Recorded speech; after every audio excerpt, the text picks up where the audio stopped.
Hello दोस्तों, स्वागत है आपका मेरे इस यूट्यूब चैनल मैथ्स मास्टर में। आज हम इस वीडियो में देखने वाले हैं इंट्रोडक्शन ट्रिग्नोमेट्री से रिलेटेड। मैंने ये वीडियो पहले ही बना दिया है, लेकिन मैं इसका एक पार्ट 2 लेने जा रहा हूँ, जिसके अंदर सिर्फ आपको इंट्रोडक्शन समझना है कि ट्रिग्नोमेट्री होता क्या है। मुझे बहुत सारी कमेंट आई इसके अंदर कि इसका एक और वीडियो बनाइए, तो मैंने सोचा क्यों ना बच्चों के लिए एक और हेल्प कर दी जाए। सो मेरे इस चैनल को अभी तक आपने सब्सक्राइब नहीं किया है तो ज़रूर कर लीजिए, लाइक कीजिए, शेयर कीजिए। हम सीखने जा रहे हैं वापस एक ये वाला जो है ट्रिग्नोमेट्री टॉपिक। इसके अंदर क्या है कि ये जो वर्ड है उसको हमको समझने का है पहले, ठीक है।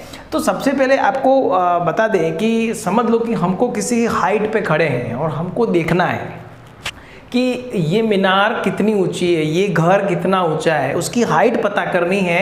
तो ये ट्रिग्नोमेट्री की सहायता से हम फटाक देके उसका आंसर, उसकी हाइट को ढूंढ सकते हैं, उसका बेस ढूंढ सकते हैं। इस तरीके से हम बहुत सारी चीज़ें काम में लेते हैं। मतलब अगर कोई चीज़ यहाँ पर है और ये आपका कोई घर है इतना ऊँचा या कोई बिल्डिंग है, अगर हमको यहाँ पर आप खड़े हो, ठीक है, और आप ऐसे देख रहे हो और देखते हो अरे बाप रे कितनी ऊंची है ना, तो उसकी हाइट जो है वो आप तुरंत पता कर लोगे इस ट्रिग्नोमेट्री से, ठीक है। तो उसके लिए कुछ फंक्शंस होते हैं, इसको हमको समझने की ज़रूरत है। सबसे पहले हम इसको समझेंगे कि ट्रिग्नोमेट्री होता क्या है। ये 3 वर्ड से मिलके बना है और ये 3 वर्ड जो हैं वो है आपका, एक तो ट्राई, दूसरा है आपका गौन और तीसरा है आपका मैट्री। ट्राई का मतलब होता है 3, गौन का मतलब होता है आपका साइड और मैट्री का मतलब होता है मेजरमेंट करना। 1 मिनट, इसका मतलब क्या? 3 साइड मेजर करना। ऐसी कौन सी फिगर है जो 3 साइड को मेजर करती है? और वो है आपका ट्राइंगल। आप अच्छे से जानते हो, है ना। तो ये ट्राइंगल जो है उसके अंदर 3 साइड होती है और ये जो ट्रिग्नोमेट्री है इसके अंदर हमको खास बात ध्यान रखनी है और उसके अंदर सिर्फ हमको लेना है वो है राइट एंगल ट्राइंगल, ठीक है। तो मैं यहाँ पर राइट एंगल ट्राइंगल ड्रॉ कर देता हूँ। ये रहा आपका राइट एंगल ट्राइंगल। अब इस राइट एंगल ट्राइंगल के अंदर ध्यान रखना है कि एक पाइथागोरस नाम का एक मैथमेटिशियन था, उसने ये राइट एंगल ट्राइंगल का यूज किया था और उसमें कौन सी साइड को क्या कहा जाता है ये भी हमको पता होना चाहिए, ठीक है। तो ये आपका होता है एंगल। एंगल तो वैसे 3 होते हैं, खास करके ट्रिग्नोमेट्री का मतलब यही है कि साइड और एंगल के बीच में जो रिलेशन होता है वही ट्रिग्नोमेट्री होता है, ठीक है, कॉमन लैंग्वेज में। अब जैसे कि मैंने यहाँ पे A लिख दिया, यहाँ मैंने B लिख दिया, यहाँ मैंने C लिख दिया। अब ये एंगल A जो है, मतलब इसकी जो ये अपोजिट साइड है, ये उसके सामने वाली साइड है, इसका मतलब तो ये जो अपोजिट साइड है इसको हम कह सकते हैं कि ये परपेंडिकुलर है, इसका दूसरा नाम है, ओके। इसी तरीके से ये जो A के पास वाली साइड है, ये वाली साइड है, इसको हम बोल सकते हैं ये बेस है। और ये जो सबसे लंबी भुजा है, मतलब सबसे लंबी, जैसे कि हम खड़े हैं, ये कोई मीनार है, समझ लो कुतुब मीनार है ना, तो ऐसे देख रहे होंगे, मतलब वो जो सबसे लंबी देखने का रे ऑफ विजन, जो आप देखने का तरीका होता है वो आपका है हाइपोटेन्यूस। हाइपोटेन्यूस, ठीक है। तो ये 3 बातें ध्यान रखनी है आपको। इस राइट एंगल ट्राइंगल के अंदर ये कौन कौन सी 3 चीज़ें होती है? हाइपोटेन्यूस होता है, परपेंडिकुलर होता है और बेस होता है। क्लियर? यहाँ तक आपको समझ में आ गया होगा। अगर समझ में आया है तो ज़रूर लाइक कीजिए, ओके।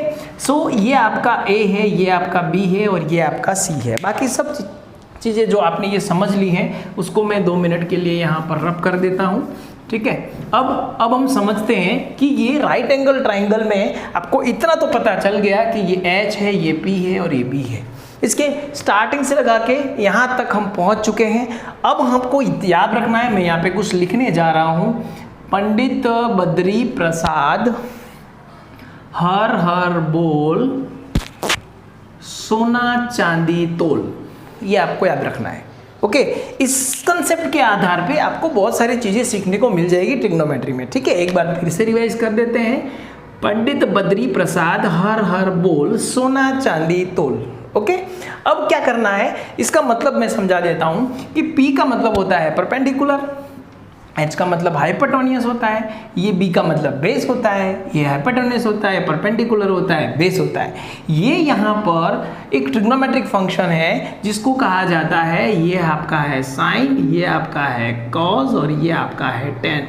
ये जो साइन और कॉस है, एक मैथमेटिशियन था जिसका नाम था आर्यभट्ट। उस आर्यभट्ट ने इस साइन और कॉस के ऊपर डिस्कवरी लिखी थी पूरी, और साइन और कॉस उसके अंदर फंक्शन के बारे में पूरा समझाया गया है। ठीक है, अब हम इसके फंक्शंस के बारे में वन बाय वन देखते हैं, किस तरीके से इसके फॉर्मूले बनते हैं। अब जैसे कि मैंने समझाया कि ये आपका 90 डिग्री है, ये भी एंगल है, ये भी एंगल है, मतलब 3 एंगल होता है। ट्रिग्नोमेट्री होता क्या है, साइड और एंगल के बीच में जो डिफरेंस, जो उन दोनों के बीच में रिलेशंस होते हैं उसको ट्रिग्नोमेट्री कहते हैं। ठीक है, अब यहाँ पर अगर मुझे इसमें से साइन कॉस टेन और 6 टोटल ट्रिग्नोमेट्रिक फंक्शन होते हैं, एक और भी होता है वो होता है कोसेक, एक और भी होता है सेक, और एक और भी होता है वो होता है कॉट। ठीक है, ये भी आपको ध्यान रखना है। तो कुछ फार्मूलेज यहाँ पे लिखते हैं, फार्मूले अपने आप बनेंगे, आपको ध्यान से देखना है। ये जो पंडित बद्री प्रसाद हर बोल है, उससे हम टोटल 6 फार्मूले बनाएंगे। अब ये जो रेशो है, रेशो का मतलब होता है अपॉन, मतलब P और H पहले 1 वाला, तो ये हुआ आपका साइन थीटा। थीटा क्या है, एंगल को रिप्रेजेंट करता है, P/H, मतलब ये फार्मूला हुआ। साइन ढूंढने के लिए आपको क्या लगाना पड़ेगा, परपेंडिकुलर अपॉन हाइपोटेन्यूस। इसी तरीके से दूसरा फार्मूला अगर हम इसमें ले तो वो हुआ आपका कॉस, और ये रहा आपका कॉस, सेकंड बाय सेकंड, ये हुआ B/H, मतलब बेस अपॉन हाइपोटेन्यूस। ओके, तीसरे नंबर का फार्मूला है यहाँ पर आपका tan ट्रिग्नोमेट्रिक फंक्शन ढूंढना है, तो tan के अंदर ये तीसरा हुआ आपका P/B।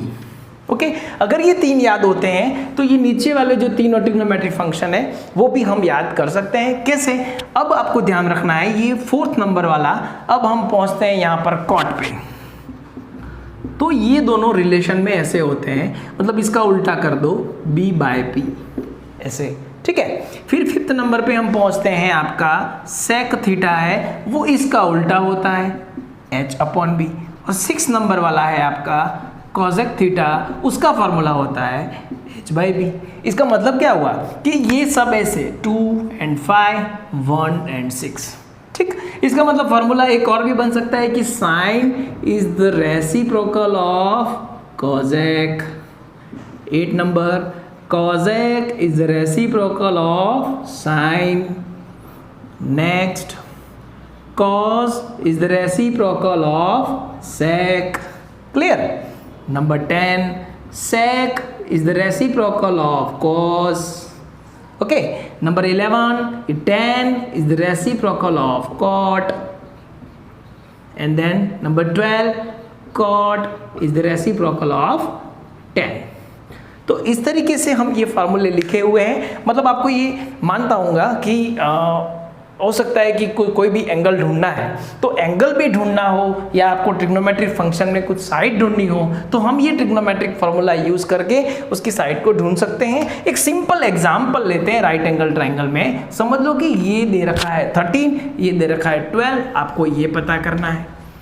अब ये तो हाइपोटेन्यूस है और ये परपेंडिकुलर है और ये बेस है, मतलब आपको बेस ढूंढना है। तो उसके लिए भी पाइथागोरस के फॉर्मूले से ढूंढेंगे कि हाइपोटेन्यूस में अगर परपेंडिकुलर को माइनस कर दें तो हमारा आंसर आ जाता है। तो h का स्क्वायर करो, ये हुआ 13 का स्क्वायर, और p का स्क्वायर करो, ये हुआ 12 का स्क्वायर, ये हो गया 169, ये हो गया 144, ये लिख दिया 25, और 25 किसका स्क्वायर है, 5 का स्क्वायर है, मतलब ये वैल्यू आपको ऑब्टेन हो गई 5। और आपको अब बोला है कि ये a है, ये b है, ये c है। अब आपको पूछा कि साइन a ढूंढिए, तो साइन a कैसे ढूंढोगे, मुझे सिंपल इसका आंसर चाहिए। तो साइन को क्या लिखते हैं, परपेंडिकुलर हाइपोटेन्यूस। ये रहा एंगल है, परपेंडिकुलर कौन है, ये 12 है, और हाइपोटेन्यूस कौन है, ये आपका 13 है। This is answer. तो इस तरीके से हम ऐसी वैल्यू को हम इस फॉर्मूले की सहायता से हम ढूंढ सकते हैं। ठीक है, तो मेरा ये इंट्रोडक्शन का पार्ट बनाने का रीज़न यही था कि बच्चे ने बहुत सारे बच्चों ने कमेंट किया था कि इंट्रोडक्शन के पार्ट को थोड़ा और अच्छे से समझाइए। तो मैंने सिंपल आपको इंट्रोडक्शन की फॉर्म में फार्मूला, ट्रिग्नोमेट्री क्या होता है और उसके बेसिक कंसेप्ट जो है, किस तरीके से फार्मूले के फंक्शन सारे जो मैंने इस वीडियो के अंदर समझाए हैं। तो मैं आशा करता हूँ कि मेरा ये वीडियो आपको ज़रूर पसंद आया होगा। पसंद आया तो ज़रूर लाइक कीजिए, ज़्यादा से ज़्यादा शेयर कीजिए। Thank you so much.